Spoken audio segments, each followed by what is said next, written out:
कि भाजपा को भले ही समझ में नहीं आ रहा है, आरएसएस को समझ में आ रहा है कि कॉन्ट्रडिक्शन आने वाला है, लेकिन हर घर रो रहा है, आज हर घर दुखी है कि उनके युवा जो है, भले ही वो उसके लिए शनि और रवि और अंगूठी और घोड़े के नाल से लेके हवन पूजन में डाइवर्ट करने की कोशिश होती है, और इस सब को दरकिनार करके जुमलेबाजी चल रही कि हम रोजगार देंगे।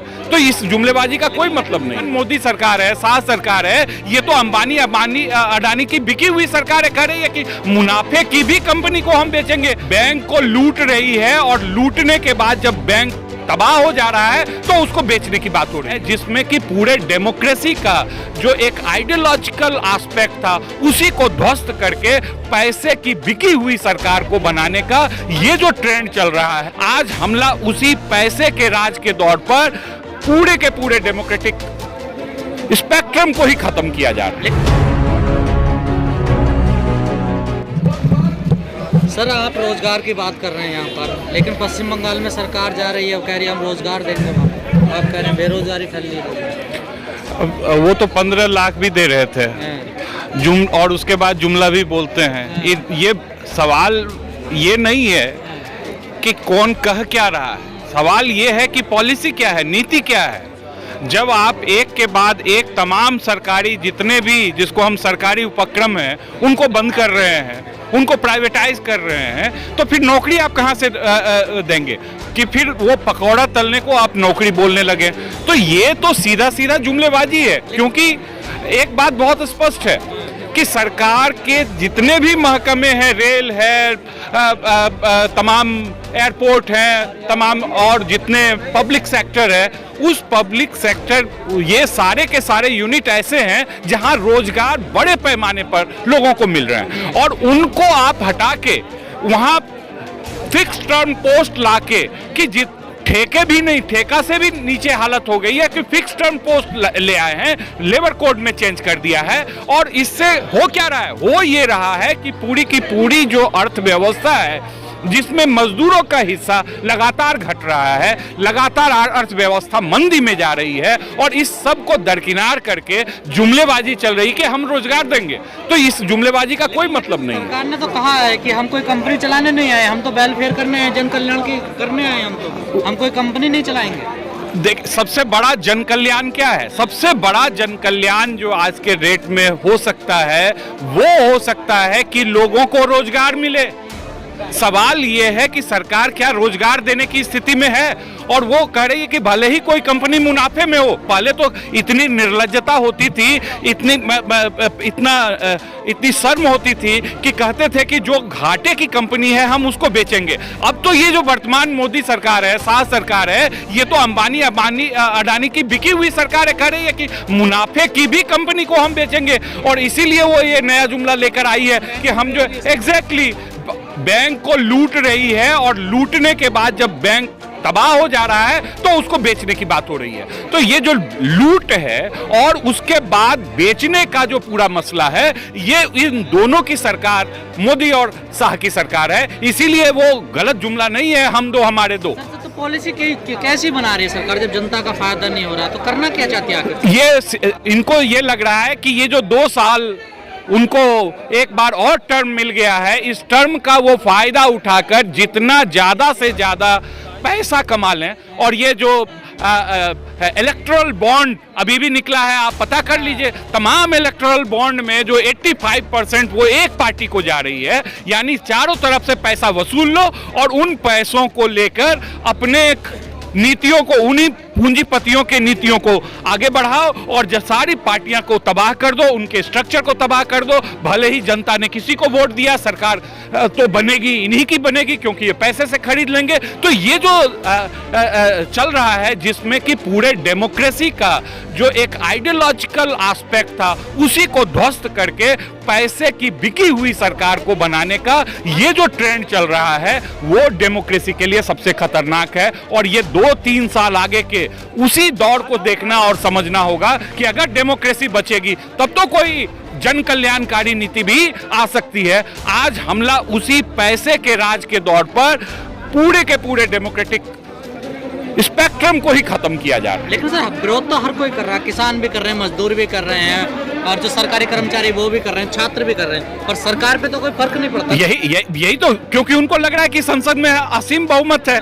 उनको संसद में कोई हरा नहीं सकता। और ये जो 3 साल है इसमें जितनी मनमर्जी कर लो, और तमाम, देखिए एक चीज है कि विरोध होना, दूसरा है उस विरोध का संगठित होना, और तीसरा है उस संगठित विरोध का राजनीतिक परिवर्तन के लिए इस्तेमाल। तो आज जो है हर घर में, आप कोने कोने में चले जाइए, हर घर में बेरोजगारी का स्वर आपको सुनाई देगा।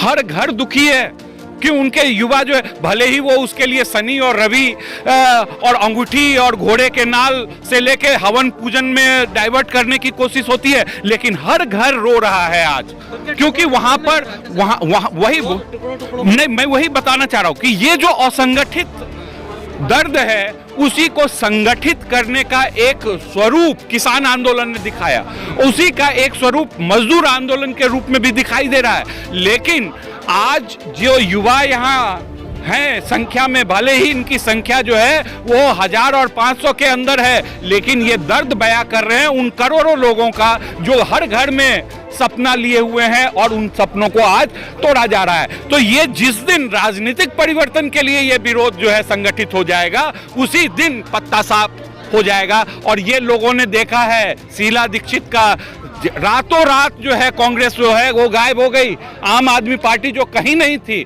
वो सीधे सत्ता में आ गई, और रातों रात भाजपा जो है विकल्प के तौर पर देश में आ गई। तो ये आज भले ही लोगों को नहीं दिखाई दे रहा हो कि तत्काल क्या विकल्प है, लेकिन वो राजनीतिक विकल्प जो है वो उसी, मैंने क्या कहा, असंतोष से राजनीतिक विकल्प की संभावना बनती है, जिसको संगठित करने की आज जिम्मेवारी है जो ये युवा लीडर्स जो हैं, चाहे वो DYFI हो, SFI हो, CIT हो, ये वो उसी को संगठित कर रहे हैं। संभावना नहीं बनती दिखाई दे रही ना। नहीं, भी सर्वे आया कि मोदी जी फिर प्रधानमंत्री बन जाएंगे अगर चुनाव होता तो। वो सर्वे कौन कर रहा है, क्या कर रहा है, ये एक अलग बात है। मैंने क्या कहा कि जिस दिन परिवर्तन की हवा चली, क्योंकि परिवर्तन के लिए एक ही चीज की बात है, वो है असंतोष, जनता में असंतोष है, ये हम लोग हर कोई महसूस कर रहे हैं। उस असंतोष को संगठित करने की जो जिम्मेवारी है, वो जिम्मेवारी जैसे ही पूरी होती है वैसे ही परिवर्तन की लहर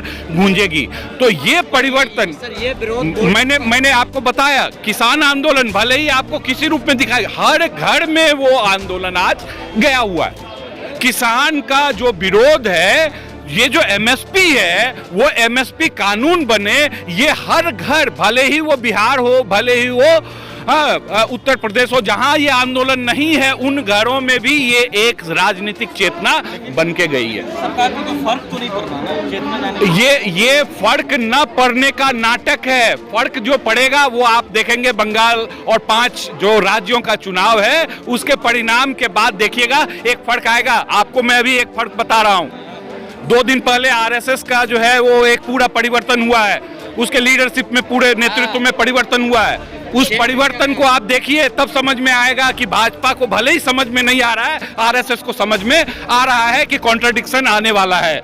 आपको बता दूं कि पहली बार RSS में छात्र संघ के नेता को, जो छात्र संघ से आया हुआ था, जो ABVP, जो RSS का अनुसंग है, उससे जो है लीडरशिप में लाया गया। आज तक ये कभी नहीं हुआ था, आज तक कभी नहीं हुआ था कि किसी को लाया गया। क्यों लाया गया है? क्योंकि उनके व्यक्तिगत रिश्तों की वजह से वो जो सरकार और जनता में असंतोष है, जो उनके किसान संगठन है, उनके जो मजदूर संगठन है, उनके जो छात्र संगठन है, वहां RSS का जो संगठन है वहां एक अंतर्विरोध दिखाई दे रहा है और वो आ गया है, और उसी को मैनेज करने के लिए ये परिवर्तन लाया जा रहा है। ये जो विरोध हो रहा है देश में, इसका असर पड़ेगा वोटों पर? बिल्कुल पड़ेगा, बिल्कुल पड़ेगा। असंतोष किसी न किसी रूप में संगठित होने का जब भी मौका मिलता है वो संगठित होता है, और आज ये संगठित होने का मौका उन 5 राज्यों में है। आप देखिएगा केरल में फिर से जो है वाम की सरकार बनेगी।